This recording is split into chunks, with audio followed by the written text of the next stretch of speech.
की बात है, सेठ गिरधारी लाल कालीवन गांव का रहने वाला जमींदार था।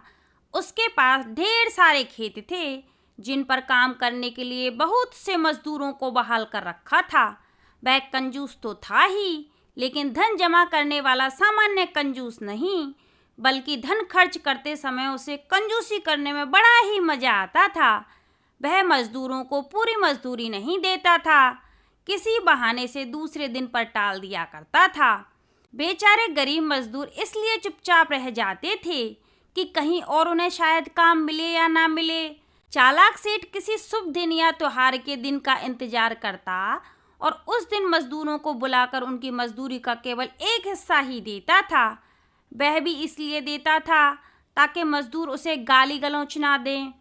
मजदूर बेचारे इसलिए चुपचाप थोड़ा सा खुश हो चले जाते कि कम से कम एक दिन तो उन्हें भरपेट खाना मिलेगा, और यह आशा लगाए रहते कि एक दिन सेठ उनका सारा बकाया चुका देगा। आखिर वह इतना गरीब तो नहीं हो जाएगा कि उनकी मजदूरी ही ना दे सके, क्योंकि उसके पास तो काफी धन था। एक दिन की बात है, गिरधारी लाल शहर के महावीर हाट में मवेशी खरीदने गया, क्योंकि उसके गायें अब इतना दूध नहीं दे रही थी जो सबके लिए काफी हो। बाजार में उसने 2 गायों को पसंद किया और मोल भाव कर दाम भी तय किया। अचानक उसे याद आया कि पैसों की उसकी मखमली थैली घर पर ही छूट गई है। अब वह दुविधा में पड़ गया। वह सौदे को हाथ से जाने नहीं देना चाहता था। वह जानता था कि मवेशी का सौदागर कल तक इंतजार नहीं करेगा और किसी के हाथ गायों को बेच देगा। उसने सोचा कि उसे किसी न किसी तरह पैसों का जुगाड़ वहीं करना होगा ताकि इन गायों को मैं घर ले जा सकूं। गिरधारी लाल किसी महाजन की तलाश करने लगा। बाजार के पास ही उसे एक महाजन भी मिल गया, लेकिन किसी जमानत या सुरक्षा के बिना उधार देने को तैयार नहीं था। सेठ के पास उस समय सोने की मूठ वाली कटार थी, जो उसे उसके दादा ने भेंट में दी थी। घर से बाहर जाते समय डाकुओं के डर से वह हमेशा अपने पास ही रखता था। सेठ गिरधारी लाल ने अपनी कटार दिखाते हुए महाजन से कहा, यह हमारी पुश्तैनी कटार हमारे दादा की भेंट है। यह हमारे लिए अमूल्य है। साथ ही इसकी मूठ सोने की है, लेकिन लाचारी है, इसलिए इसकी जमानत मैं देने को तैयार हूँ। महाजन कटार की जमानत पर उसकी जरूरत के अनुसार ऋण देने को तैयार हो गया। गिरधारी लाल ऋण लेकर और कुछ दिनों में ऋण लौटाकर कटार वापस ले जाने का वादा करके बाजार चला गया और उन गायों को खरीदकर उन्हें एक युवक की सहायता से अपने गांव ले आया। गिरधारी लाल कई सप्ताह बल्कि कई महीने तक महाजन को ऋण चुकाने नहीं गया। धीरज के साथ इंतजार करता रहा और सोचता रहा कि सोने की मूठ वाली कटार को क्या करे। इसे बेचकर सूद के साथ ऋण का पैसा वसूल कर लूं। इसे यह कटार लेगा कौन? उल्टा किसी ने मुझे देख लिया तो लोग उतनी तरह की बातें बनाएंगे और मेरी प्रतिष्ठा धूल में मिल जाएगी।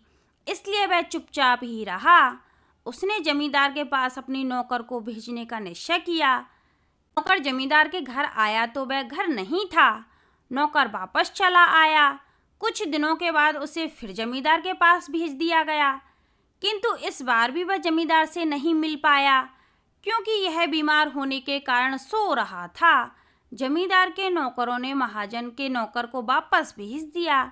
महाजन इस आशा से कि जमींदार मेरे नौकर के जाने का संदेश पाकर ऋण लौटाने के लिए स्वयं आएगा, कुछ और दिनों तक धैर्यपूर्वक सब्र करता रहा। उसके बाद निराश होकर उसने एक योजना बनाई।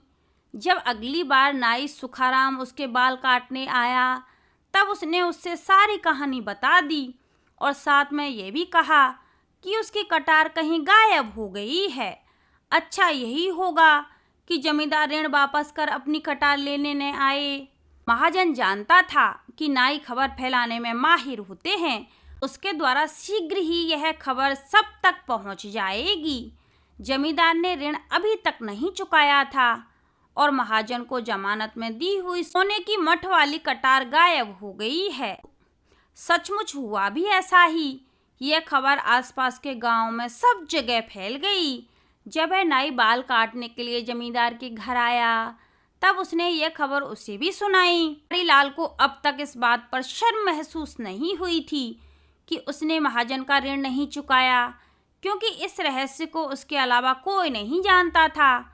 लेकिन अब उसने अनुमान लगाया कि बहुत से ग्रामीणों को उसके ऋण के बारे में पता लग गया होगा। इसलिए उसने अपनी प्रतिष्ठा बचाने के लिए निश्चय किया कि वह महाजन के पास जाकर यह कहेगा कि पैसे वापस लेने हैं तो मेरी कटार लौटा दो।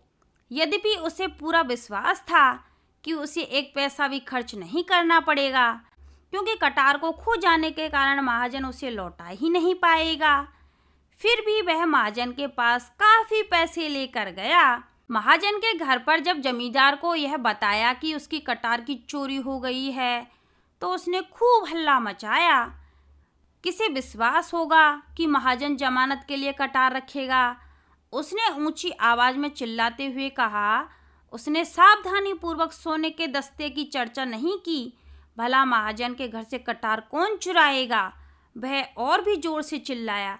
जमींदार भीड़ इकट्ठी करने के लिए महाजन का मजाक उड़ाते हुए ठहाका लगाकर हंसने लगा। जब सड़क पर काफी भीड़ इकट्ठी हो गई, तब जमींदार ने महाजन से कहा, क्यों नहीं घर के अंदर जाकर कटार की खोजबीन करते। उसे यह उम्मीद थी कि महाजन अंदर जाकर शीघ्र ही बाहर आ जाएगा और उसे यह कहेगा कि साहब बराबर हो गया, और इस तरह ऋण का एक पैसा भी वापस नहीं करना पड़ेगा। महाजन दबते सहमते अंदर गया और बहुत देर तक बाहर नहीं आया। गिरधारीलाल बराबर अपनी मखमली थैली निकाल कर दिखा रहा था, जिससे भीड़ को ये विश्वास हो जाए कि ये ऋण के पैसे ईमानदारी से वापस लौटाना चाहता है। वह इस प्रकार अपनी खोई प्रतिष्ठा को पुनः प्रतिष्ठित करना चाहता था।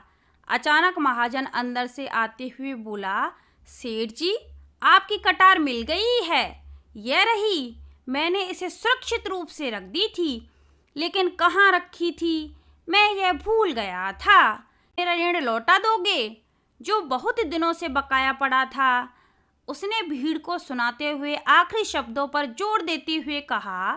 गिरधारीलाल को लाचार होकर सूद सहित ऋण के सारे पैसे भुगतान करने पड़े। लोगों ने देखा कि वह ऋण चुकाने के बाद सिर नीचे किए जाने लगा। लोग यह कह रहे थे, छी छी छी छी, ये गिरधारीलाल कितना बेईमान आदमी है। लेकिन उसने सिर उठाकर किसी को नहीं देखा। गिरधारीलाल को एक सीख मिल गई थी।